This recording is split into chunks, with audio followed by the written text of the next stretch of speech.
programs and co-learning experiences. On Mondays, we've been doing at 3 o'clock a series on spiritual direction for the soul of the city.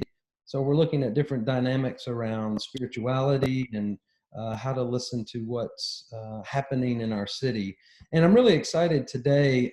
This is one of my favorite subjects, having conversation with one of my favorite authors, but also one of my favorite integral friends, John Sheely, is going to be joining us.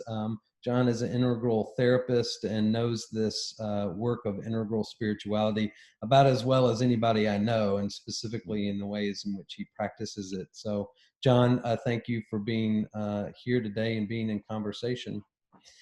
I want to also welcome all those that are joining on Zoom. We'll have a chance for you to engage in just a few moments in conversation. Also, if you're joining us on Facebook Live, there will be opportunities for you to engage there as well. And if you have questions, you're welcome to add those in the comment box. Or if you are on Zoom, you're welcome to unmute yourself in a moment and join in the conversation. So I want to pretty quickly get into this. I've got a PowerPoint presentation that I'd like to show that will invite us into some of these concepts of looking at what is the future of religion. This is a really interesting topic and subject. We're primarily going to be looking at it through the lens of Ken Wilber's book that he came out with called The Future of Religion. And I'm supposed to be having a PowerPoint presentation that's pulling up. So give me just a second. John, while I'm pulling this up, why don't you introduce yourself some more to folks so that they'll know who you are when we jump in. Okay. I'm John Sheely. I'm a integral psychologist. Have about a 25-year history of pretty disciplined meditation practice. I work a lot with the integration of mystical experiences. I invest a good bit of time trying to get my head around the intricacies of Ken Wilber's work and trying to see how they relate to potential harm and potential benefit of mystical experiences, how to understand the culture wars, for example, that are going on in our culture, things like that, and how my clients, fit into that. Don't know. It's a very interesting time we're in now, and this to me is a very important topic to figure out as the churches are emptying out, and the need for some type of foundation that's more than just a belief system or an economic system. It seems like it's a very important time to have this conversation, come to an understanding of how do we set up a religious system that addresses the needs of our population as they move through higher structures of development. Yeah, so it's this important thing. John. And if folks wanted to get in touch with you, you have a counseling practice as well and teach meditation, and they're welcome to do that. Yeah, well, easy website is BeMindful.org. Great. Or JohnSheelyPhD.com. Take you to the same place. But BeMindful.com is generally pretty easy to remember. Great. BeMindful.org, I mean. Yep. Thanks for being with us, John. So the first thing I wanted to do is give us some description of what's happening with world religions as far as population growth. So in 2016, the Pew Research Center did a really good research project globally on what was happening with world religions. And so I want to show you some of the population issues and some of the dynamics that are happening from a sociological perspective on religion. And then we're going to take a look at it from understanding some of Ken Wilber's integral maps. This research, one of the interesting things that I think if we're going to look at things related to religion in the future, there's a couple of interesting dynamics happening. The first is what's happening with the Muslim population. Islam is the fastest growing religion in the world. And there are a variety of reasons for that. One of the reasons is that these populations that are historically Muslim still have a very high birth rate. And so these populations are growing, and it is the fastest growing religion in the world. And here's a chart where you can see the growth of religion. So they're predicting by 2050 that Islam and Christianity will essentially have the same global population of any of the major world religions. And then if you can look down, if you see this on the screen, the growth also in the United States, there's a big growth in the unaffiliated population. And I'm going to talk about that in a minute because I think it has a lot to do with what John and I are going to be looking at. But globally, they think that the unaffiliated population will decrease in numbers, mainly because the populations that identify as unaffiliated, which are what we would call the spiritual but not religious, agnostic, and atheist, or those that don't identify with the religious tradition, that will actually decrease because they have less children. So there is a connection between the unaffiliated and educational level, also an income level. So as we see, as people move into those higher education and maybe have higher incomes, that they tend to associate with unaffiliated, the spiritual but not religious, agnostic, atheist, and they also tend to have less children. So what we'll see globally is in the United States, we'll see an increase, but globally we'll see a decrease in what we call the unaffiliated.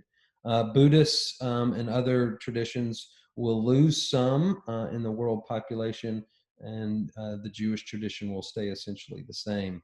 I think one of the interesting things about the Muslim population, as we can see, there a significant amount of growth, specifically because the Muslim populations tend to have more children. And so that there will be an increase, a significant increase in the Muslim population.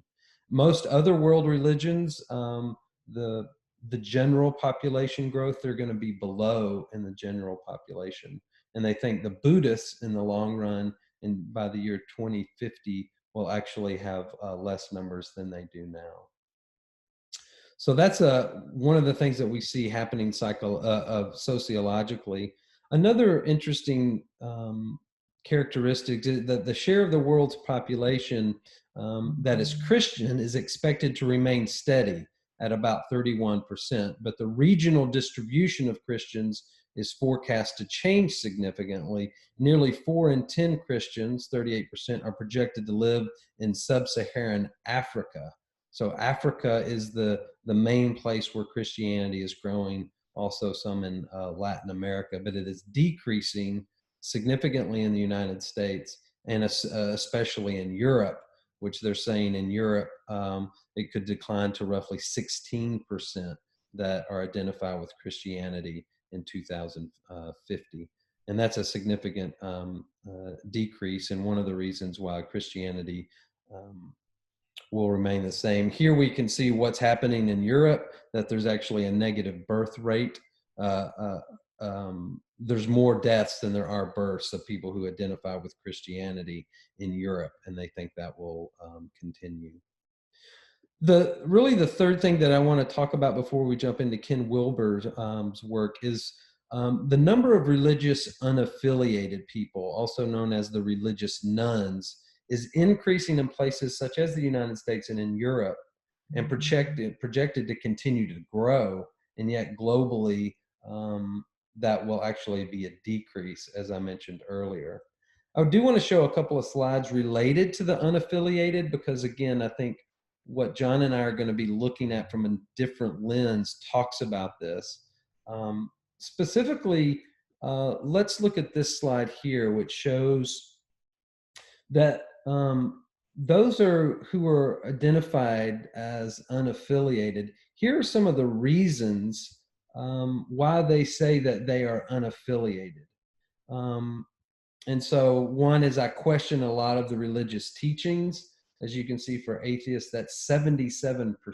So atheists really question these kind of doctrinal theological ideas that don't fit. And so they become unaffiliated because the religious doctrine, the religious views, maybe the religious cosmology no longer fits with them.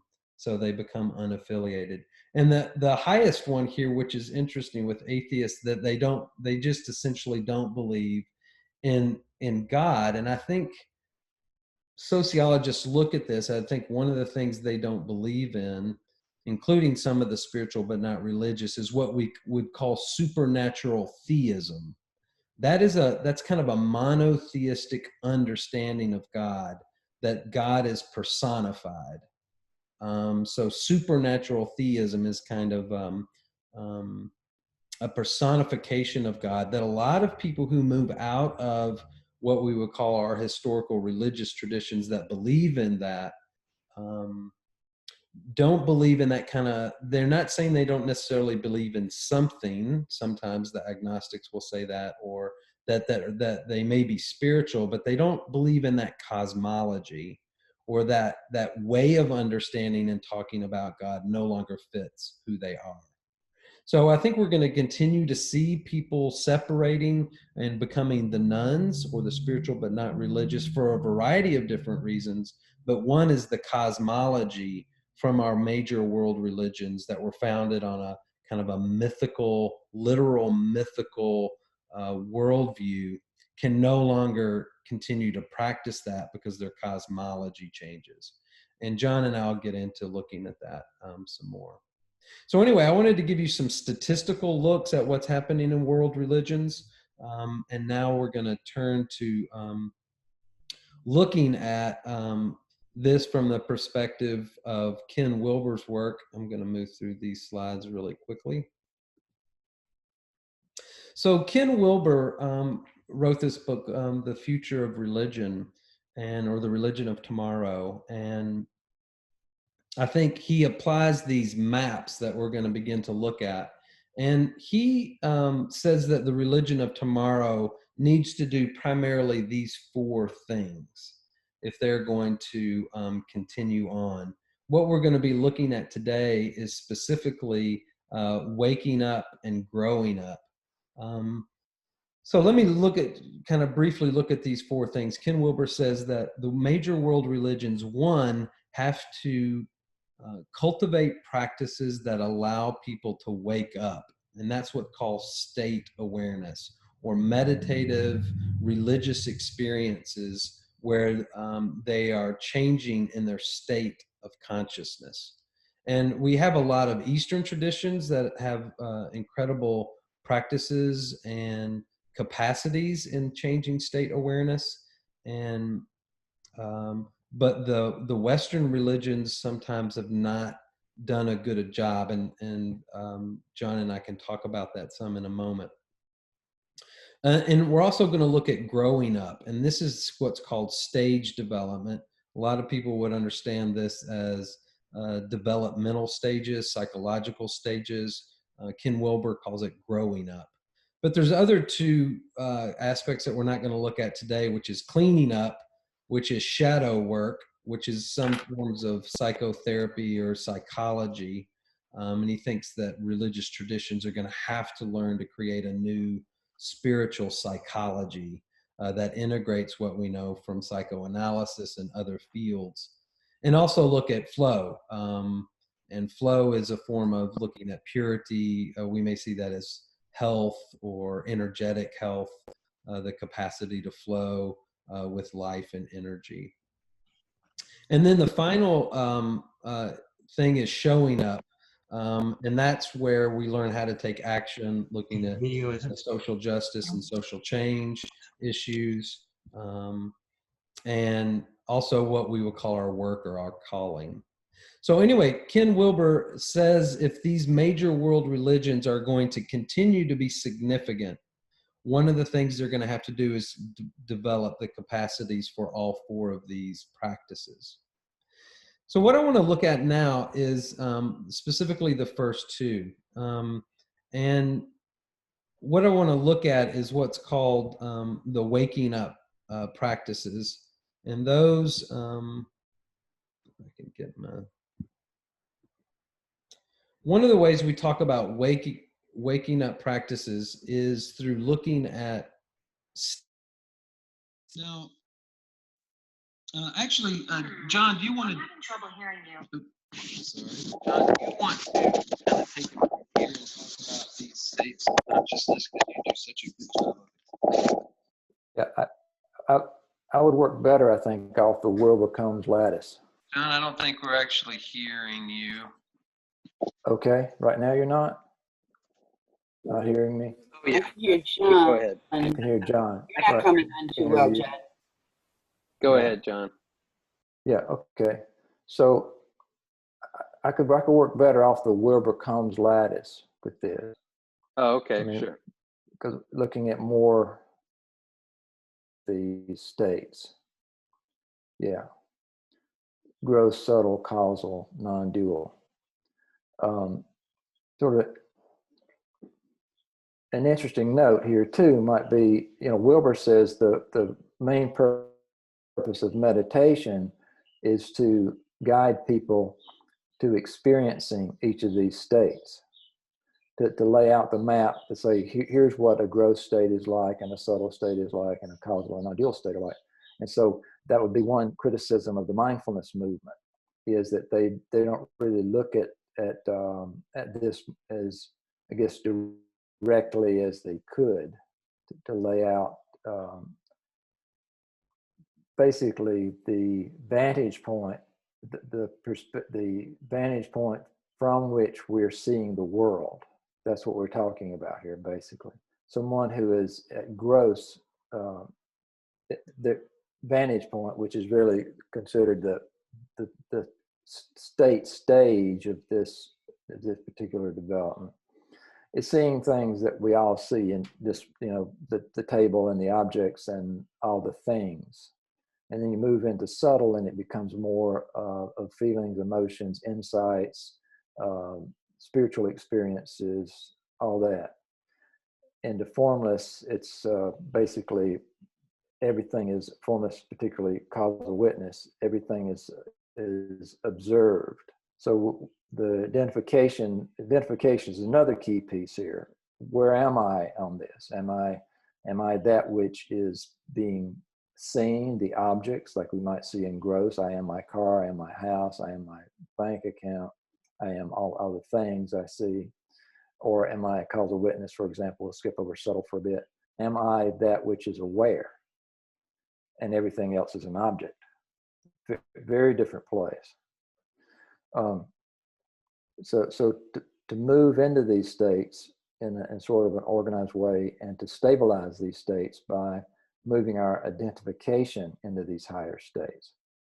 So we start to, then it changes really when we look out at the world, what we see. It's not just objects anymore. It's a sense of oneness, a sense of connectedness, a sense of belonging. All of those are what are showing up in our awareness.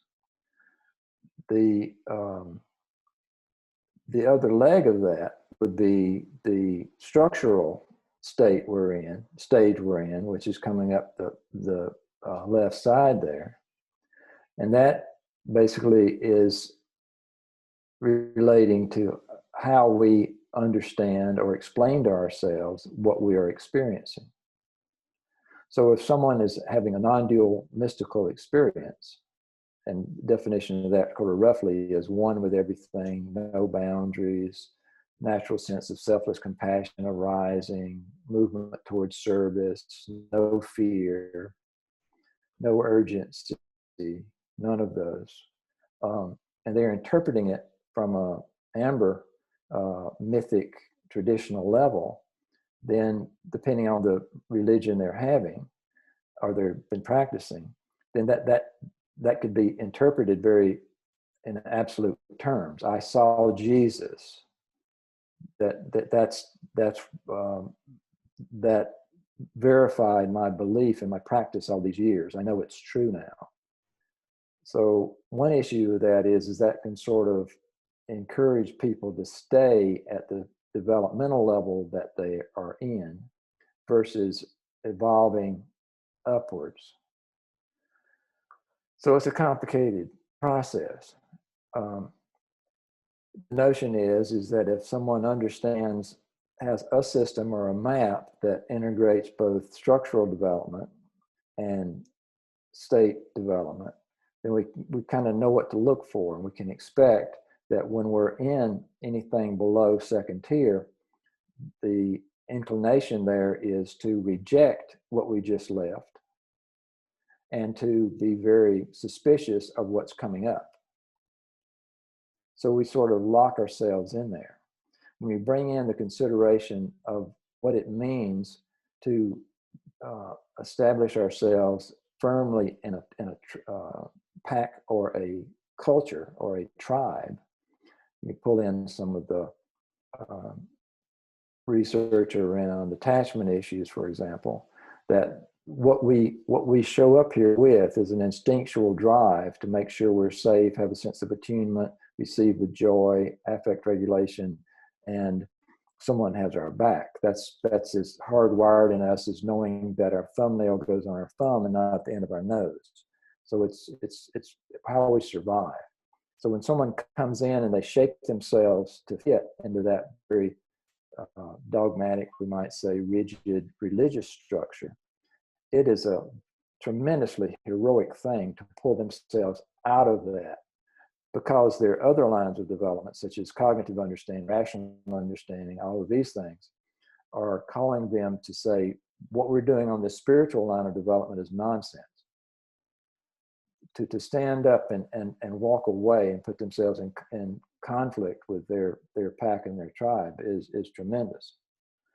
So, but that's what I get from what Wilbur's talking about, is we need to understand how we can approach and set up a teaching system that would, someone who's appropriately at a low level of structural development, someone 7, 8, 10 years old, and then as they evolve up into their teenage years and the rationality starts kicking in, and the old interpretation of experiences don't fit, that we give them an appropriate level of interpretation for the level that they're in. So then they don't throw the whole line of spirituality out the window. They just say, oh, I need some adjustment. You know, if a 7-year-old comes and says, is there a God? I would say the appropriate answer to that is absolutely, no question about it. He comes back when he's 12 and asks that question, and you say, don't know, son. That's not a question anybody can answer but you. We're not doing that. But, you know, to understand, again, the power of those attachment issues and the power of belonging to a tribe and then trying to break out of it, I think can explain a lot of why people are either hanging out in this lower level of religious practice, or they are rejecting it completely. Yeah, John, I think you say that really well. I think that is the challenge, that if people are going to continue to benefit from the rich resources of these, world traditions, that we're going to have to be able to interpret their spiritual religious experience through higher levels of cognitive development. Right. And one of the things we see here on this is spiral dynamics, which is a form of kind of looking at developmental perspective taking. We see a lot of people that begin to move in out of a blue, what they would call absolutistic, or it can be a literal interpretation of the Bible or the Quran. When they begin having cognitive or rational capacity to see that it's metaphorical, a lot of times they feel like they have to leave their community, because their community's center of gravity may be at this blue, literal, mythical view. And so sometimes you can see them moving into the orange, which is a fairly rational, becomes more rational. It's able to do critical thinking. It's able to make a distinction between mythic and literal, or literal and interpretive or symbolic.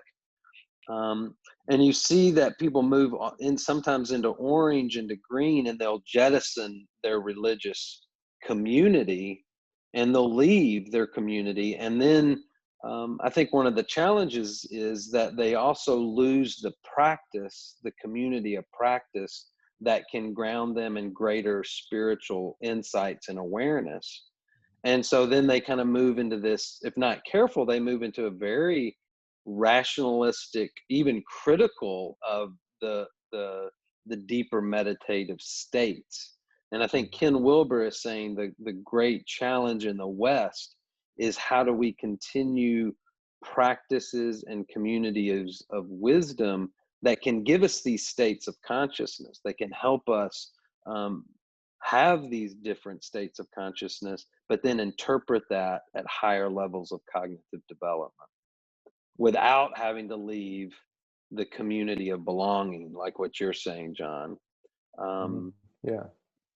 And I think that's true. And Go ahead. yeah, I was just going to point to, the increasingly dark line there where we move from green into yellow, or move into green into teal in Wilbur's map, moving into second tier.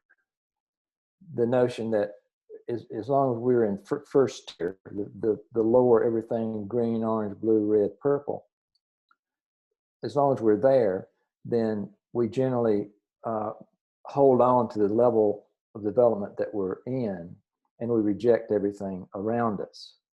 And some of that rejection can be very hard. I can sort of sometimes compare it with someone who's been smoking for 20 years and now they stopped. It can be very difficult to be around because, they got bad things about anybody that does these habits that they've just left, And so this movement into second tier, where there's a capacity then to notice the benefits and the positive elements of all the lower structures, and to be able to integrate those without rejecting anybody. That now I may be talking more about the notion of the cultural warfare that we see going on with us, where everybody's, when you leave that very rigid traditional line and you go up, all of a sudden those people are just terrifically backward and they don't know anything and they hate everybody or whatever else. It's total nonsense. To be able to then appreciate where they're coming from, to appreciate that they too have interest in their families, in their country, and in good and preserving the environment and all this sort of stuff. It's just the language is going to be different. The interpretation is going to be different. But I don't see how we're going to get very far by rejecting people and calling them, backward, stupid, or every term we use. Instead of, from a second tier perspective, oh, okay, that's fine. And recognizing too, I was there once, of course. Mm-hmm. And here's what's positive about it. Here's what I can let go. And that's the thing of transcend and include. So we transcend, we let go of what we don't need, but what does shift though is the view. So our view, as we click up, our view changes and our interpretation changes. We can always go back and tap into some of the resources of the lower structural development. That doesn't go away. It's just not the way we're going to interpret the world anymore. Yeah, and I think a lot of the conflict that we see is not necessarily between religions, it's between worldviews that hold those religions. So it's Absolutely. Fundamentalist Christians against fundamentalist Muslims against, and fundamentalism is a very low form. It's even down here, red impulsive form of interpretation. And so the battle is to help those and from a spiral dynamics perspective, or second tier, which is up here, yellow turquoise, it's not about all of these levels being the same. It's about them being healthy expressions of themselves. So there can be and is a healthy expression of fundamentalism. It meets people where they were. It answers, questions in a way in which they can hear that and participate in that. And our job is not to say, well, we need to do away with fundamentalism. Our job is to say, how do we help people that are in that stage be healthy expressions of that stage? And I think that kind of language is really important moving forward. Mm-hmm. So what I'd like to do, I'd like to open this up to thoughts or comments from those on the Zoom call, and we can go back and look at some of those slides. Or what's been coming up for you all that have been watching. You're also welcome to join us if you're on Facebook Live, you can add a question or a comment here as well. But you can raise your hand or you can just unmute yourself and join in the conversation. What's coming up for you as we talk about waking up and growing up?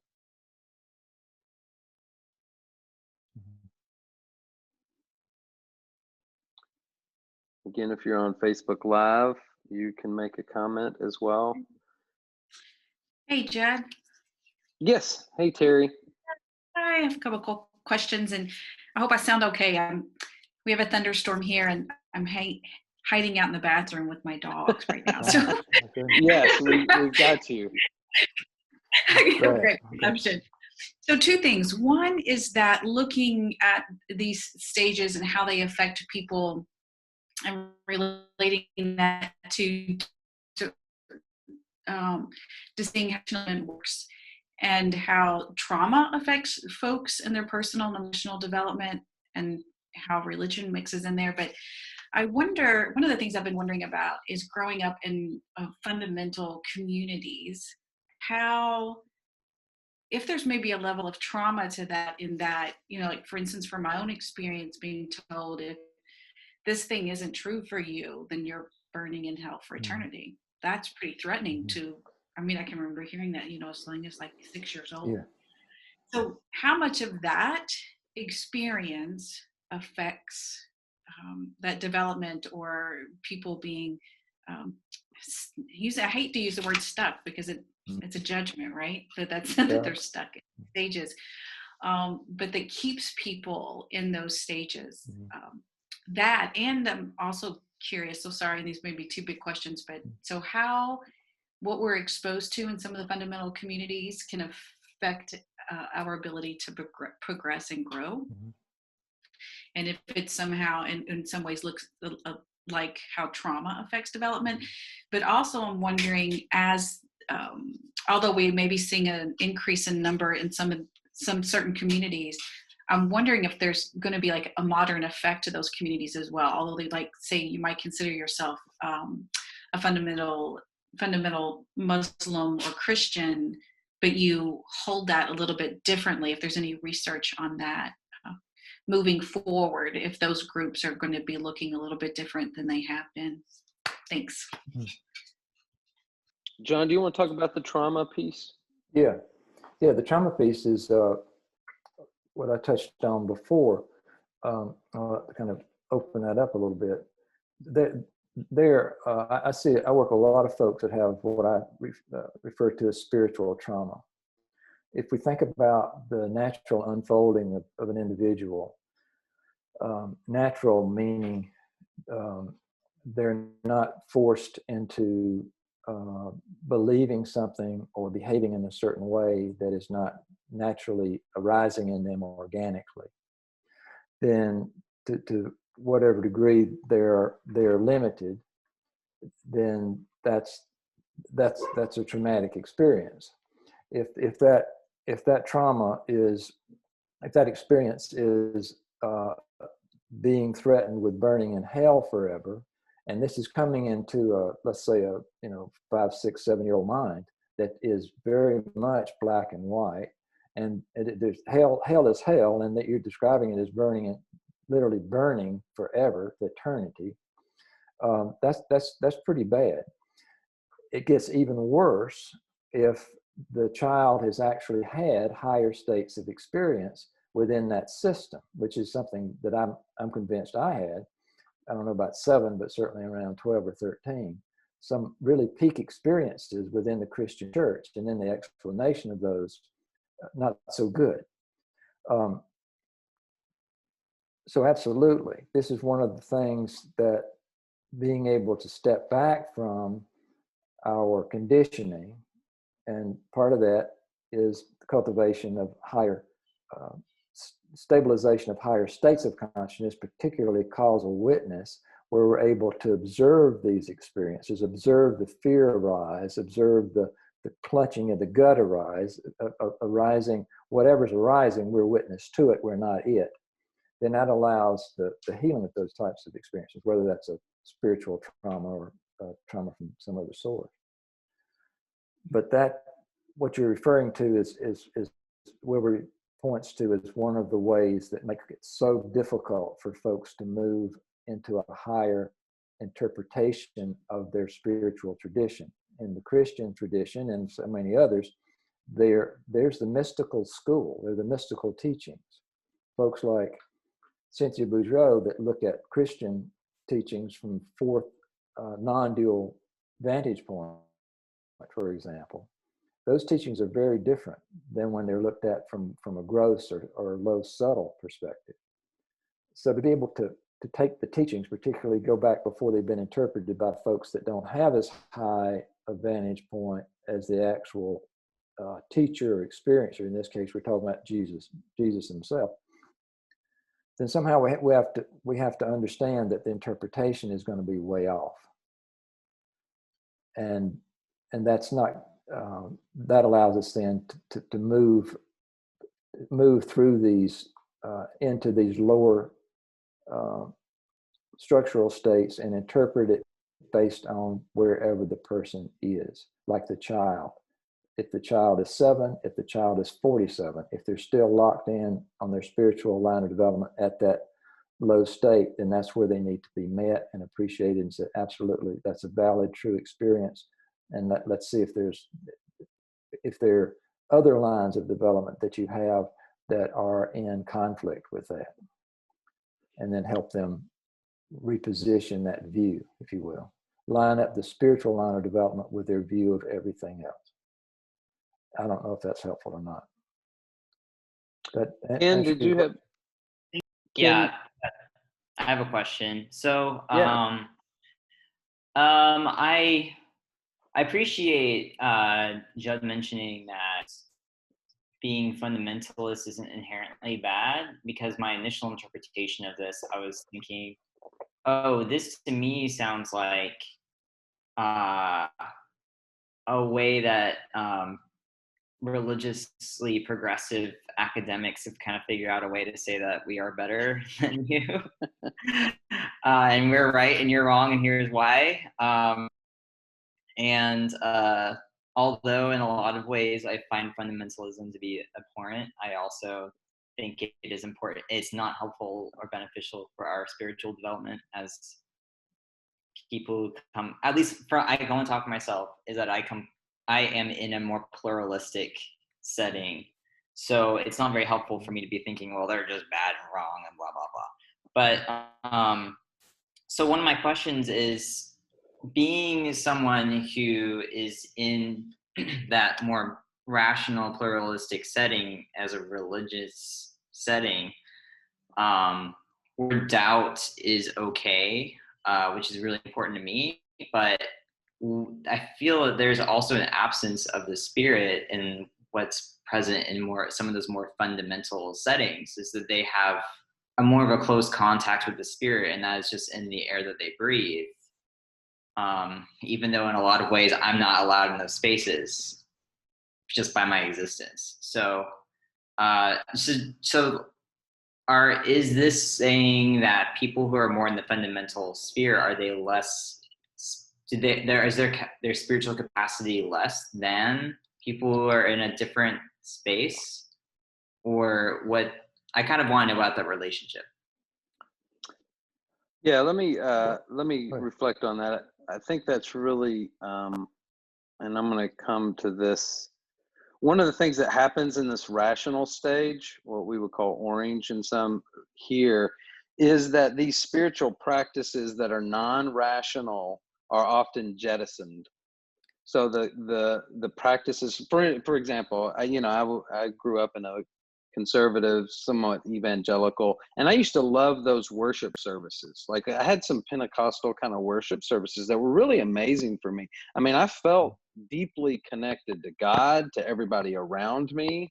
The method by which we were singing and praising, that moved me in a state experience that transitioned my state from what we would call, and that's the state up here, from a gross to a deity. In some ways, it began to get into causal for me at times in my Christian evangelical worship experience.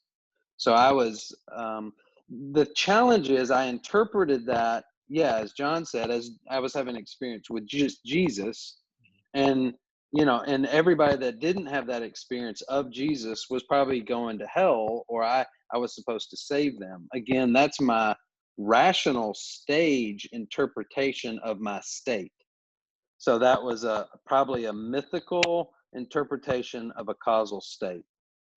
So what happens sometimes, though, in higher stages, especially when we get into rationality, they will jettison the practice that gave them a state change, and therefore they're stuck in rationality. And the beauty of a lot of our traditions is what's called mysticism. So mysticism is different than magic because it's gone through rationality. So one of the things we want to talk about is what is a post-rational Christian mystical experience that may bring back some of the practices of a pre-rational magical Christianity. So I think that's the beauty of a lot of our traditions, is they do have these mystical traditions which are post-rational, like Thomas Merton or a lot of the high meditators. They've done their rational work. They're not interpreting that as a fundamentalist. But like one of the challenges with Protestantism, Ken, which you're gonna, if I don't know if you're a Presbyterian, but Protestants jettisoned the mystical tradition in the Reformation. So when we separated from Catholicism, we lost a lot of the mystical elements of Catholicism that I do think goes up and down this whole spectrum. I think there's a great mystical tradition in Catholicism that can lead people to higher states and be interpreted at higher stages. But Protestantism in the West did away with a lot of that. So I think if you go up in these stages in a, let's say, a Presbyterian tradition, which is very rational, it's done great work there, but then it loses some of its mystical practice. And we have to go Quaker, or we have to go, that's where I think these meditative practices that John, MSBR, these different non-religious methods of changing states are really helpful. And so you see a lot of people saying, yeah, I'm still a Christian, but I practice yoga, or I practice, mindfulness practice. And I think that's why it's so important. But I do think, also want to talk about the difference between intrinsic value and extrinsic value. So we all of these stages have an intrinsic value because people are having them. So it doesn't matter. They're all valuable religious experience. They're all valuable perspectives. But extrinsically, we would value multiple perspective taking, or the capacity to take multiple perspectives at different times where that's needed. So that doesn't mean that a fundamentalist Christian and a mystical Christian have different values. It just means that they are able to see different things. And at times that may be really helpful. And so I think language about intrinsic value and extrinsic value is really important, because we don't want to say that any person is more valuable than another person. But if you want to see more perspectives, if you want to take into account more reality, then yes, that perspective is more valuable at that point. Yeah, Judith, jump in. You can. Yeah. I got all these little notes, and hopefully they'll be coherent when I say them. But about 30 years ago, I became a Baha'i. It was the hardest thing I ever did in my life. I was a very active Christian, okay? My childhood, which again, I was very in love with spirituality even as a child, but it went from, it's a sin to ask a question, to eventually getting to a faith that said that one of the primary things that you have to do is to investigate truth. And so questioning in the Baha'i faith is something that you're expected to do. And then, but it was, but coming from being a very devout Christian, what I discovered was, which it was very hard because I thought I was going to have to throw everything out. And I realized that I didn't have to throw everything out, that this was just the next step in. And it seemed like for each little step in my own spiritual journey, it was like my vision became a little bit bigger, little bit more encompassing with each step kind of thing. One of the first things that I read from the Baha'i Faith was a peace statement that came out in 1985. And the first paragraph, it said, peace is inevitable. It took me a year to get past that first paragraph because I had struggled for years just with the concept of peace is possible. And so here I was being told peace is inevitable. I never got past that first paragraph for a whole year, just exploring that concept and being able to say, yeah, and believe that, and come to believe that. And the other point with in our faith, it says that each messenger of all these great religions, they come with a well, let's see, I got it here. I pulled it because I was thinking it might be relevant. In every dispensation, the light of divine guidance has been focused upon one central theme. In this wondrous revelation, this glorious century, the foundation of the faith of God and the distinguishing feature of his law is the consciousness of the oneness of mankind. Now, it doesn't say that it's the oneness of mankind, because that's been true forever, but it's that consciousness. And to me, when you're talking about taking faith into the future, that concept of as people of faith realize that we are one, that we have always been one, that this is our reality, it changes how we do everything. I know we're not talking about the step about action and stuff, but it changes how we think, it changes how we act toward people, it changes how we look at ourselves, it changes everything just by that little switch in how we view humanity. So to me, that's where the future has to go, because that concept of the oneness of humanity and really believing that, because it's, or maybe not just believing, knowing that changes everything. Mm-hmm. And I think that's probably for all the faiths, that's the direction, when we're talking about taking faith into the future. So it sounds like you're talking about higher state development. So if folks move from gross to subtle to causal witness, non-dual, that experience, then that's what I like you, I distinguish knowing is what we get from an experience, and believing is what we do with our cognitive mind, making up a story that seems to relate to what we know. Mm-hmm. Yeah, I have one of my t-shirt slogan. Go ahead. Also, I think the Baha'i tradition, because it's founded on a principle of that, is already working at a higher level. Its scriptures were created out of a higher level of consciousness than some of the other scriptures were that are exclusive. So those exclusive scriptures in all of our traditions really are at a much lower level of consciousness. And the Baha'i tradition has a real plus because it affirms from its initial conception that all religions are one.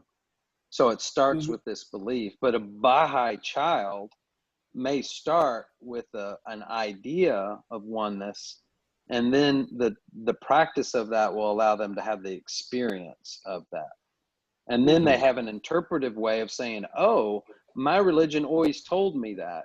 But a fundamentalist that has that causal or non-dual experience still will need to interpret that of, oh, well, how can that be? Because the religious doctrine tells me that's not the case. If they don't believe in Jesus, then they can't be one with God.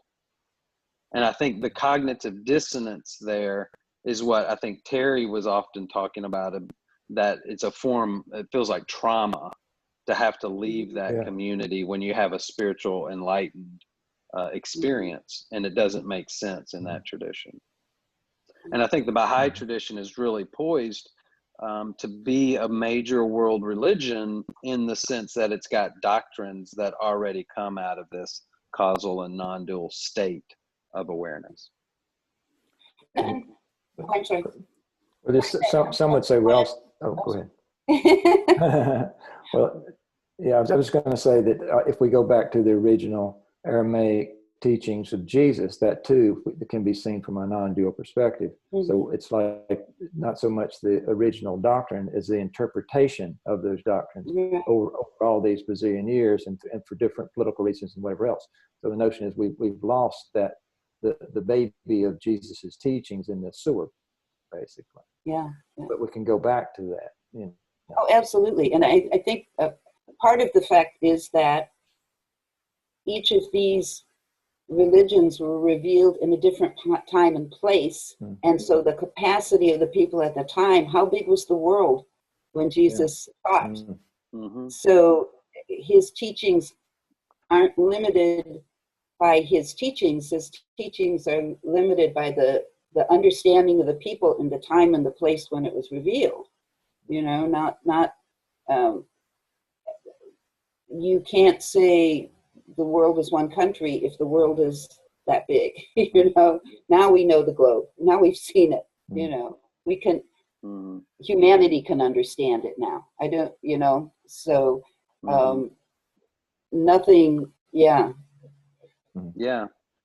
Thank you. Does anybody else on the Zoom call have a question, comment? Carl, you want to jump in? Yeah. So I was intrigued by I stepped out for a few minutes, so I may have missed some points, and I hope I don't overlap anything that's been said. But I was struck by the notion of post-rational. And what I haven't heard in the conversation is the role of ritual. And I think that's, for me, that's because ritual is so important to Episcopalian, and that's pretty important to us. And it's almost like, for us, the ritual is more important than the dogma. That is to say, the cognitive believing with the head, the ritual is what brings us into community. And I was particularly, when I was in my 20s, I read Carl Jung's Transformation Symbolism of the Mass, in which he talked about the Eucharist, the Mass, having deeply archetypal symbols that speak to us at a below rational level. Of course, what ritual does is it connects us, and it's the word religion means, you know, to connect, religare, because it connects us to that which is greater than ourselves and connects us to each other. So I guess I think as we move forward, I think we need to find rituals that can speak to the different levels of consciousness. And I think churches are having a hard time figuring out what ritual is anymore. And sometimes churches have thrown out their ritual. Well, you mentioned, Judd, the Reformation. The Reformation threw out a lot of mysticism and ritual, really, because it was so rationalistic. Well, to get back to that level of ritual, of course, ritual is full of mystery. And I love worship that is full of mystery and and divinity. It's where you step into a liminal space. And again, it's not something you can actually just manufacture, but and maybe that's what the tradition is, passing it down. But it's to allow that tradition to speak in across consciousness levels, but also across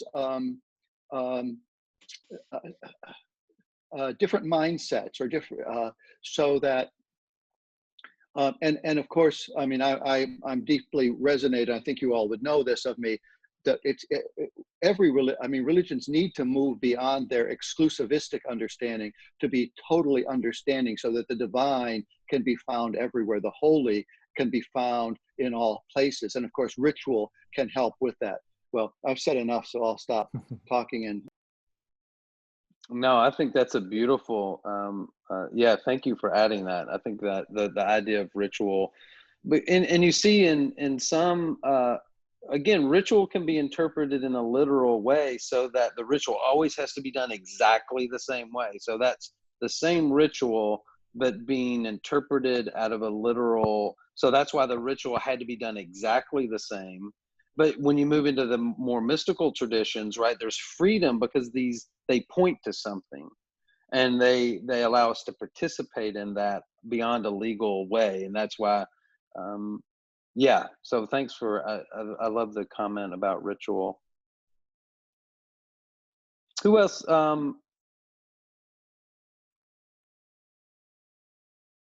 Yeah, jump in.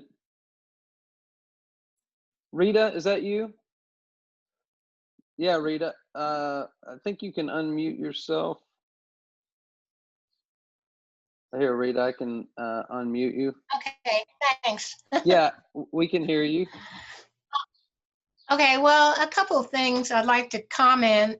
Last night we watched a program about Jane Goodall, and she spoke about how her spiritual experience came through being out in nature, and how she would just have this feeling when she was out in the jungle in Gombe, and just feeling a oneness with nature and with the plants and the trees and the animals and everything. So, that's one way of experiencing all these states. I mean, it says nature there, kind of making it sound like that's a lower state, but it can also, lead to the higher states too.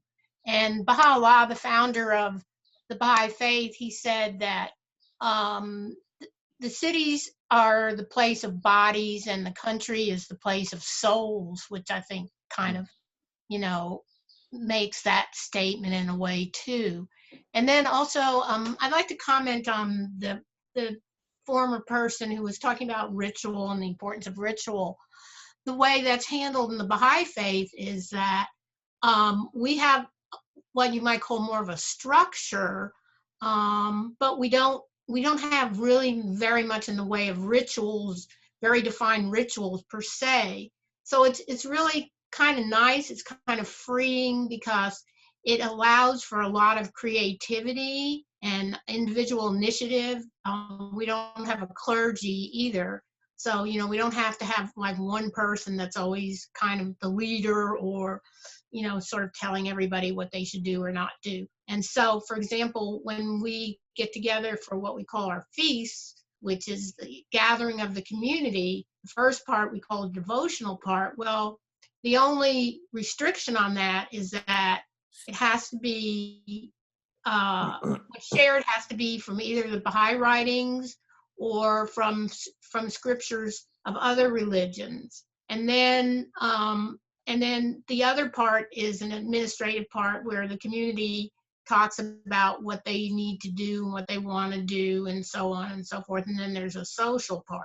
So in a way you could say, well, that's a ritual because it has the three parts. But within that, it's pretty free and open. And so I feel like that gives the community and the individual more of an expansiveness, more of a way of being creative.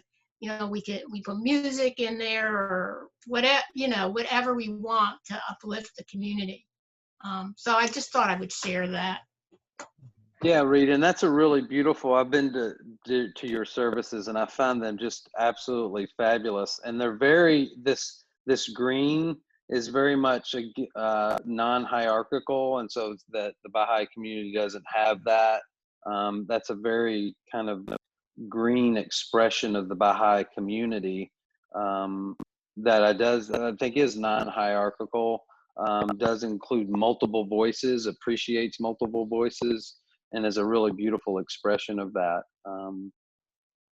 So that's a real practical way of describing, what that looks like in an expression. So we've got just a few more minutes. Go ahead, John. Yeah, and the application of ritual as far as the working and experiencing and stabilizing higher states of consciousness, like what I experience in Integral Zen, and it's my community in these days. The value of form, when you go enter for example, when you enter the room, you pause, you start out on your left foot, you bow at this point, all these different things that we do. The importance of that, it's sort of like having a meditation corner in your house, and you have that over a period of years, and you go to that corner, and it sort of reminds you what you're doing there, and it sort of helps you drop into a deeper state of meditation practice. So rituals in that way, like for me, I light a stick of incense, I might light a candle, ring a bell, all those things, bells particularly for me. I don't know how many hundreds of times that I've associated bells with meditation practice. So you hear a bell and it's like, okay, let go of everything, drop in now. So rituals can be very important, in the cultivation and stabilization of higher states of consciousness from that view.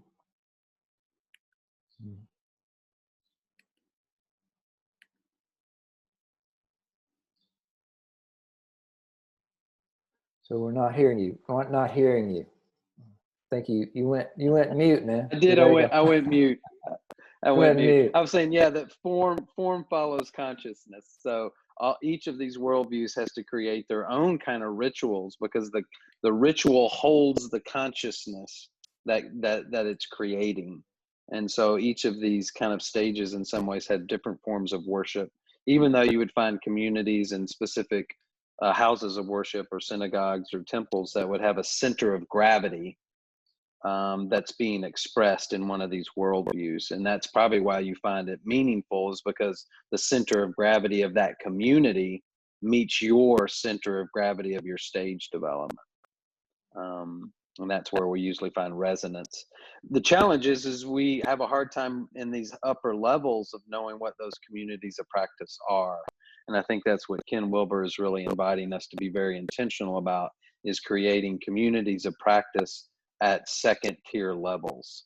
And I think that's one of the things I think is really important in Louisville, is that we help cultivate second tier communities of practice in all of our different religious traditions. I don't think you have to leave the religious tradition, but I think those communities and those practices and rituals do have to be created by us in order to move us into those stages.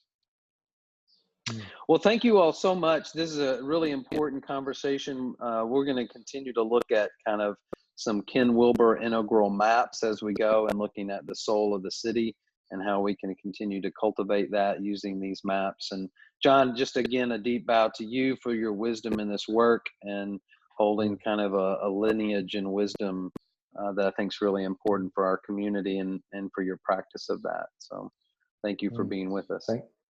Thank you. Appreciate being here.